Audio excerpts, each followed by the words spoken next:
Yo, c'est Vega et bienvenue pour cette review de l'épisode 156 de Boruto, auquel c'est un épisode qui a été dédié à Shosho. Oui, Shosho, personnage que j'aime le moins dans l'univers de Boruto. Mais bon, force est de constater quand même que, du coup, je n'entendais rien de cet épisode, mais il m'a plu. Voilà. C'est quelque chose d'assez basique, en fait, finalement, quand on n'attend rien de quelque chose, forcément, ça va nous étonner. Ça va nous dire, finalement, c'était pas si mal. On va savourer un petit peu plus que si on s'attendait vraiment à quelque chose de dantesque, comme le chapitre précédent de Boruto. Voilà. Donc, qu'est-ce qui s'est passé dans cet épisode? Shosho s'entraîne avec son papa, et Shoji montre qu'est-ce que c'est que du coup le mode super papillon. Alors, un truc que j'ai pas bien compris, c'est qu'elle avait pas bien maîtrisé le mode, alors qu'il me semblait qu'il y a des fillers avant, quand elle voulait stopper chaud l'acteur, un acteur connu, alors qu'elle a que 12 ans, ce qui était glauque. Il me semblait qu'elle utilisait très bien le mode papillon pour s'amincir. Et là, je sais pas. J'ai eu l'impression que là, du coup, en fait, non, en fait, ça ne savait plus l'utiliser. Enfin bref, c'est que bateau. Donc, il a utilisé le mode papillon. Shoji utilise le mode papillon, il éclate un rocher, mais d'une manière facile. En disant, du coup, à sa fille, ça doit le faire, elle n'y arrive pas.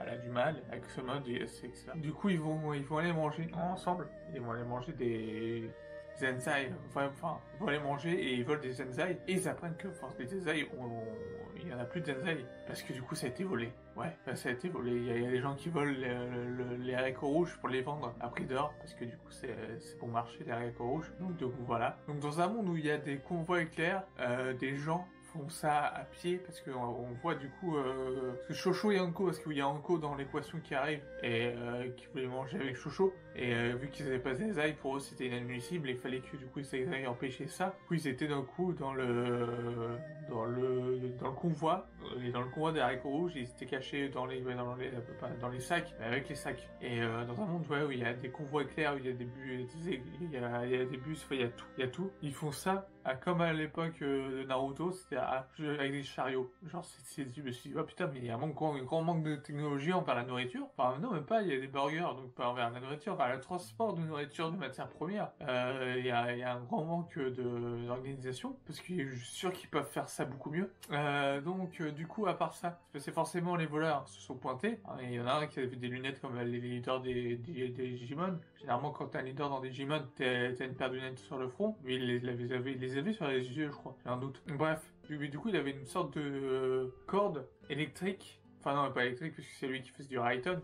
Il avait une corde, et lui, au moins, il savait plus la manier par rapport au Rashiki. Ouais, je sais, je reparle de Rashiki. Mais bon. Du coup, il y a du combat avec Anko, parce qu'ils reconnaissent Anko, ils ont dit, c'est la fameuse Anko de Konoha, blablabla. Et donc, il y a un petit combat qui s'enchaîne et qui est fort sympathique, jusqu'à ce que Shosho fasse, avec son décuplement partiel, fasse le mode papillon, et à partir de là, ça se fissure, et elle tombe avec la nourriture, enfin, avec les haricots rouges, et Anko tombe aussi, et Anko se trouve coincé derrière un rocher. Du coup, ils sont obligés Shosho, elle est obligée d'essayer de retrouver sa forme, parce que quand elle utilise le mode super papillon, du coup elle devient svelte, elle a plus ses formes, voilà.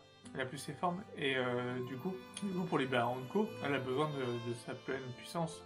Même si elle sait utiliser plus le mode papillon, elle peut plus le faire, parce que du coup elle a déjà utilisé tout son chakra, on va dire ça comme ça. Du coup pour ça, il faut qu'elle remange. Et du coup elle se fait mijoter des trucs d'haricots rouges qui sont dans le chariot. Elle se les fait mijoter, elle attend. Et il faut que sa fille, elle a fumé du plat qui est en train de chauffer, enfin de plat d'haricots rouges qui est en train de chauffer. Et elle a fumé et tout.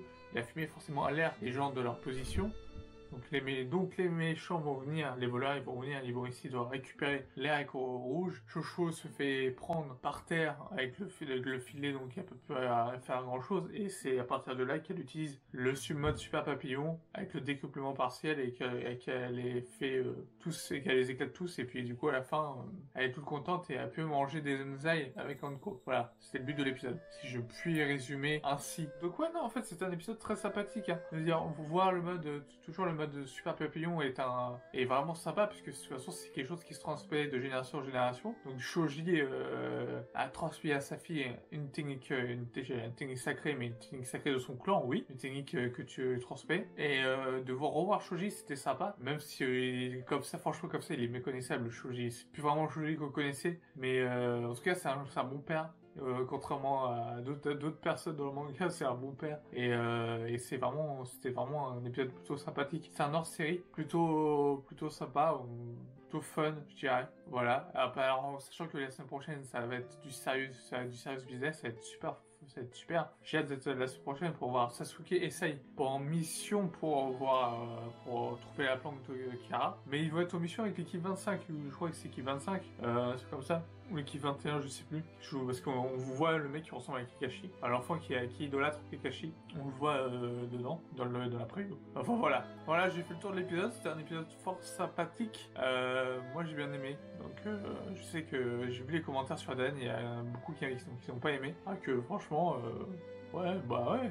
Ok, ça casse pas trop, pas un canard, mais c'était sympa. C'était sympa, moi j'ai bien aimé. Ça fait 10 fois que je dis que j'ai bien aimé, donc voilà. Sur ce, vantez-vous bien, je vous dis à une prochaine. Ciao.